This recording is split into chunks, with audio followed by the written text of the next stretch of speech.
지난주에 우리가 육체를 따라 살면 온갖 것들이 어그러지고 아픈 일들이 생기는 반면에 성령을 따라 살면 귀한 열매를 맺는다는 것을 살펴보았습니다. 성령을 따라 산다라고 하면 많은 사람들이 개인적으로 어떤 특별한 신비한 체험이나 은사 체험을 생각하는 경향이 있습니다. 그러나 성경이 말하는 성령을 따라 사는 성도들의 표시는 신비로운 체험이나 특별한 체험을 하는 것이 아니라 다른 사람과 어떤 관계를 맺으며 사는지를 보면 잘 드러납니다. 우리가 앞장에서 육체의 일을 따라 살 때 15가지의 결과물이 나오는 것을 보았습니다. 그중 절반 이상 8가지가 사람 관계에 관한 문제였습니다. 반대로 성령을 따라 살면 관계가 회복된다라고 했습니다. 성령의 9가지 열매 또한 3가지로 나누어서 하나님과의 관계, 그리고 이웃과의 관계, 자신과의 관계를 회복하는 것으로 확인할 수가 있었습니다. 우리가 성령을 따라 살고 성경이 말하는 방식대로 신앙생활을 하게 된다면 반드시 관계에 있어서의 변화가 나타납니다. 바른 관계를 맺게 됩니다. 여기서 바른 관계를 맺게 된다라는 말은 사교성이 있고 인사성이 좋고 사람들을 잘 사귄다는 말만은 아닙니다.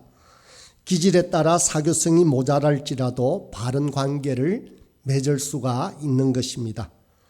하나님과 이웃과의 관계를 바르게 맺을 수가 있습니다. 그런 관계의 회복이야말로 성령을 따라 살아가는 삶의 가장 중요한 핵심이라고 할 수 있습니다. 바른 관계 속에서 성령을 따라 사는 사람의 모습을 구체적으로 어떻게 드러나는가를 오늘 본문에서 찾아볼 수 있습니다. 부정적인 모습과 긍정적인 모습이 26절 본문에 보면 각각 하나씩 나옵니다. 26절을 다시 읽겠습니다. 먼저 부정적인 모습입니다.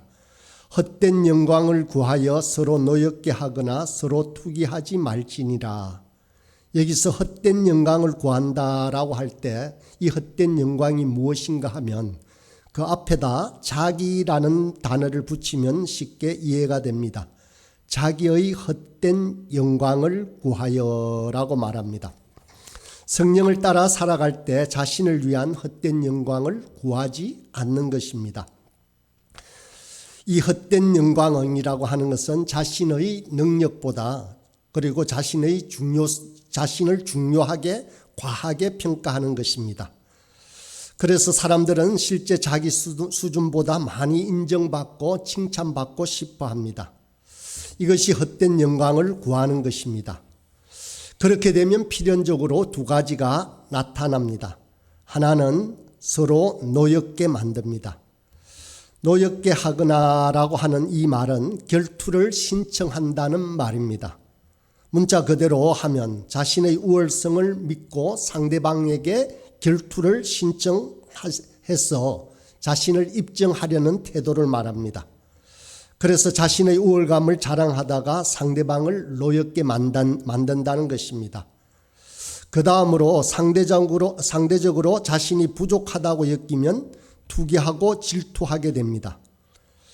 그러나 교회 안에서 성도들이 성령을 따라 살 때는 각각 자기보다 남을 귀하고 낮게 여긴다라고 합니다.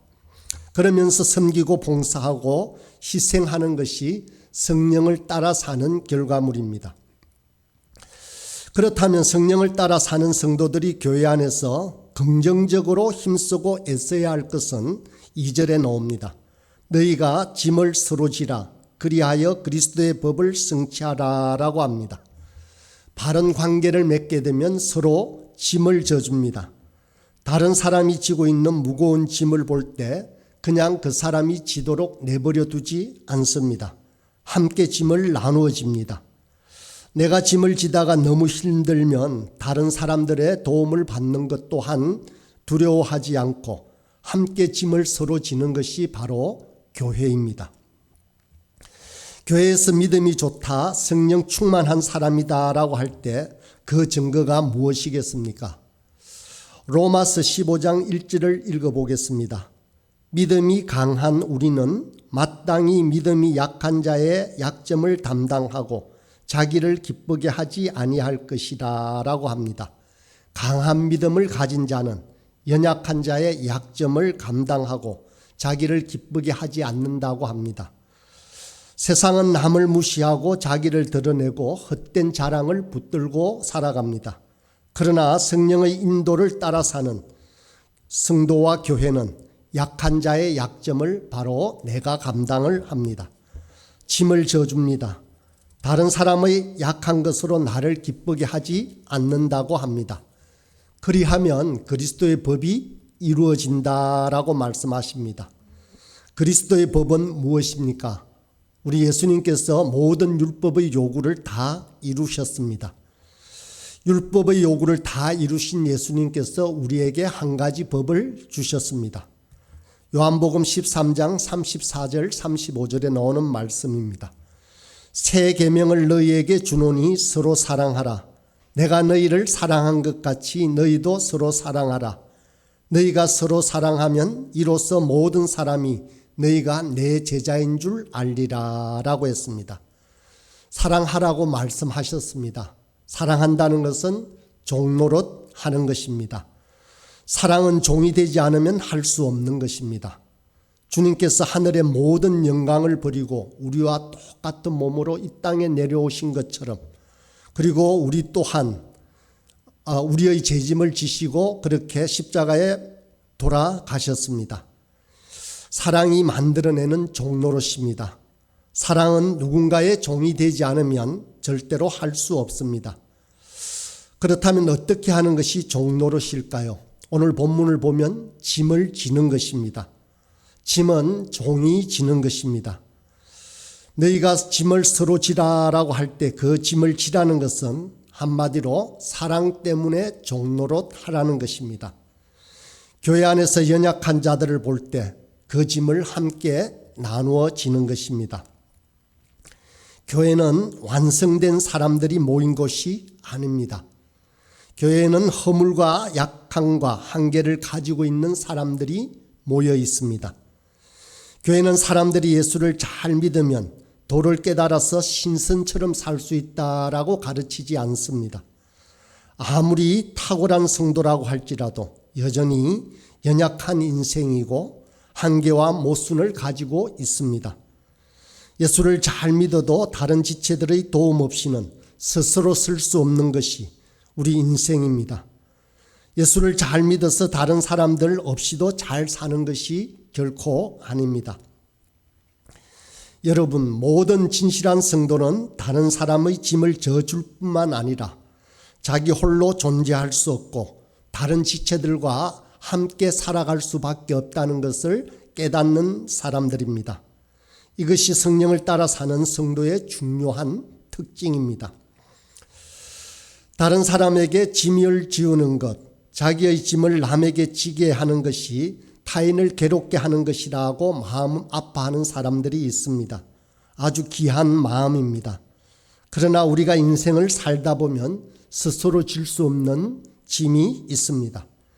교회는 짐을 서로 지지 않으면 갈 수 없는 길을 함께 가는 사람들의 공동체라고 할 수 있습니다. 짐을 함께 나누어 지고 더불어 길을 가는 사람들이 교회 공동체의 핵심입니다.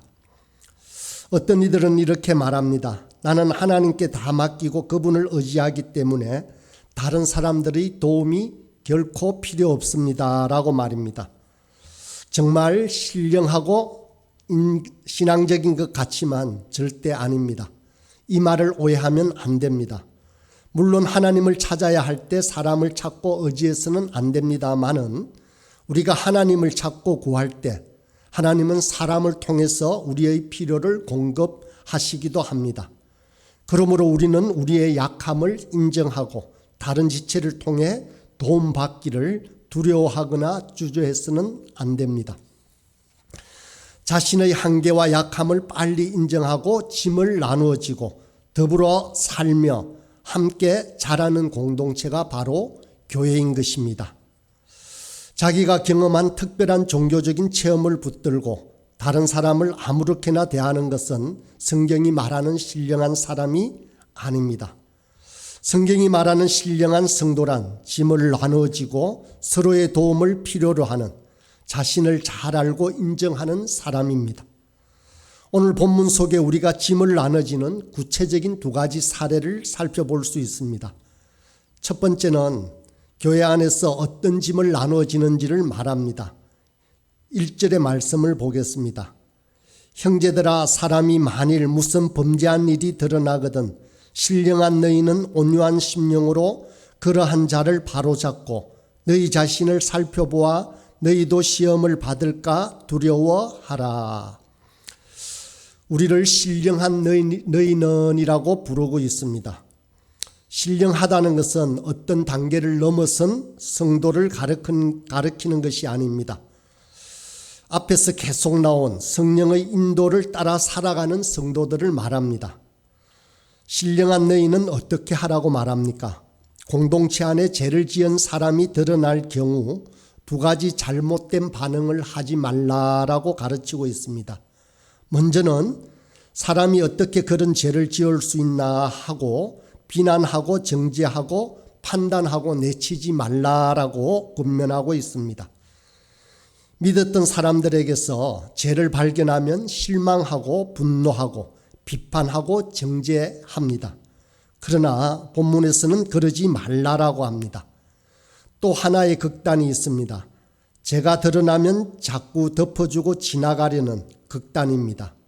죄가 밝혀질 때 생기는 골치 아픔을 두려워하고 그냥 듣고 지나가려고 합니다. 죄 짓지 않는 사람이 누가 있나 하면서 말입니다. 그러나 이 또한 성경적인 자세가 아닙니다. 그래서 본문은 온유한 심령으로 그러한 자를 바로잡고 너 자신을 살펴보아 너도 시험을 받을까 두려워하라라고 말하고 있습니다. 짐을 나누어 지라고 했습니다. 무슨 범죄한 일이 드러나거든 그렇게 바로잡으라고 말하고 있습니다. 온유한 심령으로 바로잡으라고 합니다. 온유하다라고 할 때 이 온유는 우리가 앞에서 살펴본 것처럼 성령의 열매 중에 하나입니다. 부드럽고 겸손하고 강인합니다. 죄 때문에 넘어져 영혼을 비판하는 것이 아니라 겸손하고 부드럽게 그러나 분명하게 죄라고 말하고 바로 잡으라고 합니다. 회복하도록 만들어 주라는 것입니다. 죄 지은 자를 정죄해서 우리와 분리시켜 우리를 거룩하게 보존하라는 것이 아닙니다. 그것은 율법이 하는 행위입니다. 율법은 죄를 드러내어 정죄하고 우리와 분리시킵니다. 죄를 지은 사람들을 분리시켜서 우리를 거룩하게 보존하려는 것이 율법이라면 복음은 그런 것이 아닙니다. 주님이 오셔서 우리 죄의 대가를 대신 지불하여 짐을 나누어 주시고 우리를 회복하셨습니다. 이것이 바로 복음입니다. 우리도 그렇게 해야 합니다. 교회 안에서 반드시 이런 일이 일어나야 합니다. 교회는 사람이 죄를 지을 때 비난하고 비판하거나 혹은 사람이 죄를 지을 때 덮어주고 그냥 지나치거나 하지 않고 바르게 권면하고 바르게 징계해야 합니다. 두 번째로 짐을 나눠지는 방법이 있습니다. 6절의 말씀을 보겠습니다. 가르침을 받는 자는 말씀을 가르치는 자와 모든 좋은 것을 함께 하라고 합니다. 성도들이 설교를 하고 성경을 가르치는 일에 전념하는 목회자들의 짐을 함께 져주라는 것입니다. 모든 좋은 것을 함께 나누고 짐을 지라는 것입니다. 말씀을 가르치는 일에 전념하는 자들이 자신의 부름받은 일에 전념할 수 있도록 아낌없이 그들을 격려하고 지원하라는 것입니다. 필요할 때 후원하고 지원함으로써 함께 짐을 지라는 것입니다. 우리가 교회 안에서 자기에 대한 헛된 자랑을 붙들고 살지 않고 서로 짐을 지려는 것의 핵심은 무엇이겠습니까? 3절과 4절을 다시 읽어보겠습니다. 만일 누가 아무것도 되지 못하고 된 줄로 생각하면 스스로 속임이라. 각각 자기의 일을 살피라. 그리하면 자랑할 것이 자기에게는 있어도 남에게는 잊지 아니하리니. 핵심은 자신을 잘 살피는 것입니다. 어떻게 하면 그러면 잘 자신을 살피는 것일까요? 남과 나를 비교하면서 자신을 살피라는 것이 아닙니다. 자신에게 있는 부나 재능이나 학벌이나 신분을 가지고 남과 비교하라는 것이 아닙니다. 하나님은 우리 각 사람을 다르게 부르셨습니다. 자기를 잘 살피는 제일 중요한 일은 하나님 앞에서 우리 자신을 보는 것입니다. 우리 각자에게 하나님이 주신 은사가 다릅니다. 하나님의 부르심에 합당한 반응을 하고 있는지를 자신을 평가하는 것이 중요합니다. 우리 자신을 잘 보고 하나님의 부름 앞에 제대로 섰는지를 돌아보아야 하는 것입니다. 그러면 하나님이 자기 자신에게 주신 은혜가 얼마나 크고 많은지를 우리는 찾을 수 있습니다.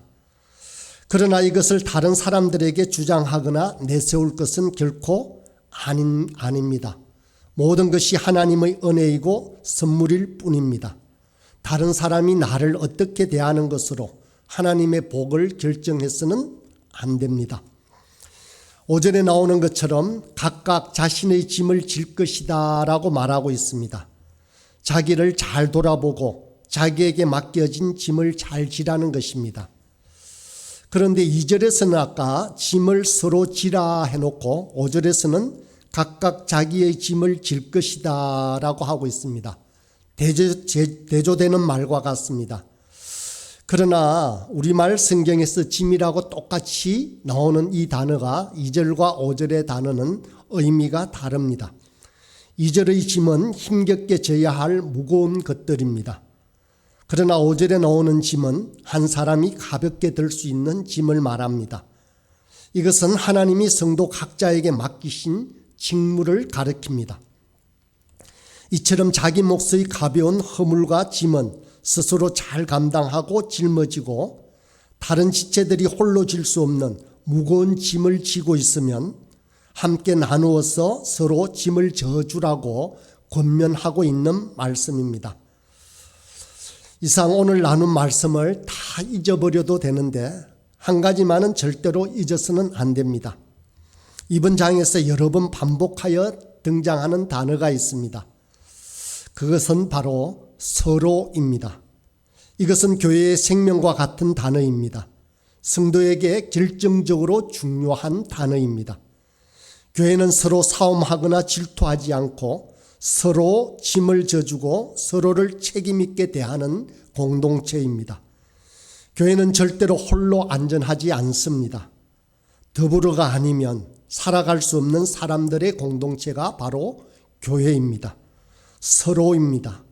서로 짐을 지고 더불어 함께 자라가고 더불어가 아니면 절대로 존립할 수 없는, 존립이 불가능한 것이 성도이고 교회입니다. 우리가 도덕적으로 특출해서 세상을 섬길 수 있는 것이 아닙니다. 우리가 이 세상에서 신분과 지위가 높아야 세상이 우리를 주목하는 것 또한 아닙니다. 세상과는 다른 눈, 다른 방식으로 살아가는 우리 교회가 되어야 합니다. 아무런 관계가 없어도 주님 때문에 서로를 피부치처럼 책임지고 짐을 나누어지면서 다른 사람의 유익을 위해 복되게 더불어 가는 교회로 성장할 수 있길 바랍니다. 또한 우리 모두가 교회를 사랑하고 성령의 인도를 따라 바르게 섬겨서 교회가 함께 강건함을 입는 귀한 복을 누리는 저희와 부활소망교회가 되길 간절히 소원합니다.